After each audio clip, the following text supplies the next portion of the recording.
Okay, all right. Clauses, right? They have subject, verb. If they are an independent clause, then they can stand alone and convey meaning. Right? If they are a dependent clause, then they might act as a modifier, so an adjective or adverb, or as a noun. Right?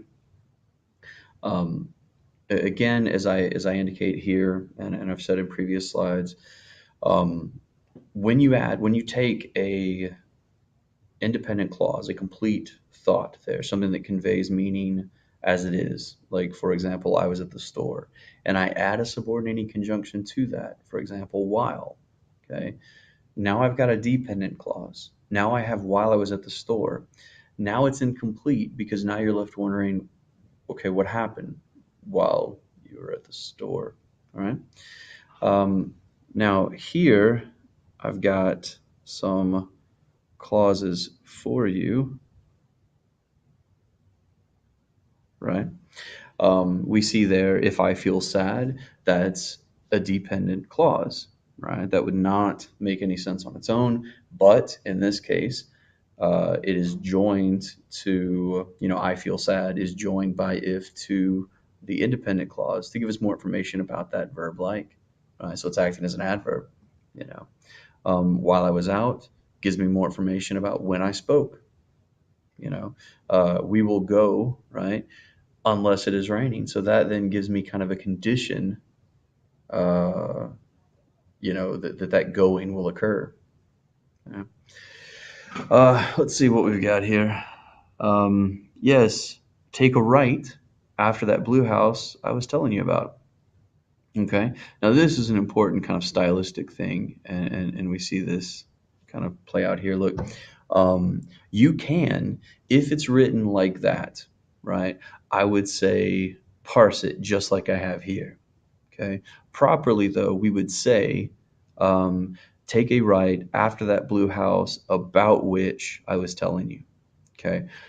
About like this is best used as, um, a preposition, which then is the subordinating conjunction that ties all that in. So that then, which I was telling you, right, acts as the object of that preposition about. Okay. That's why you hear people, that's the topic about which I was speaking, right? It's a little bit cleaner. It puts everything in a more agreeable order there, right, for formal writing. Okay, so you've got that. Um, he left because he wanted to, right?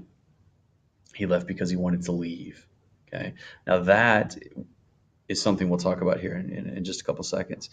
Something being left off. We have to get very good at picking up on what's being left off, if anything at all is, right? In that case, that to is the beginning of that infinitive to leave.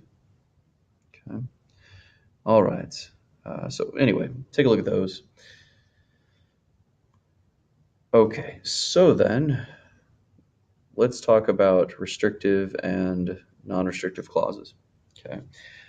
Cody, who is in my second period, did well on the test. Now, um, let's say I have two Codys or four Codys, whatever, right? Um, Only one of them, though, is in my second period class. That information, who is in my second period class, is absolutely essential in determining who Cody even is, right? Now, Iffy, right, Iphaniah, I only have one Iffy, okay? So that bit about her being in my first period class, completely unnecessary. Okay.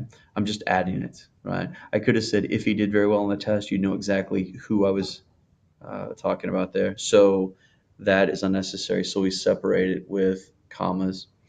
Now, there are other ways to separate parenthetical information based on level of emphasis, and we'll talk about that in the punctuation videos. Okay. But this. Okay. All right. Now, as far as leaving stuff out, okay, here we are. She likes English class more than I. Okay. What's being left off of that is more than I like English class. Okay, that's why we use the I. If she said, or if the sentence were rather, she likes English class more than me, okay, that's a completely different meaning. Then what she's saying is, or what it's saying is that she likes English class more than she likes me. Okay.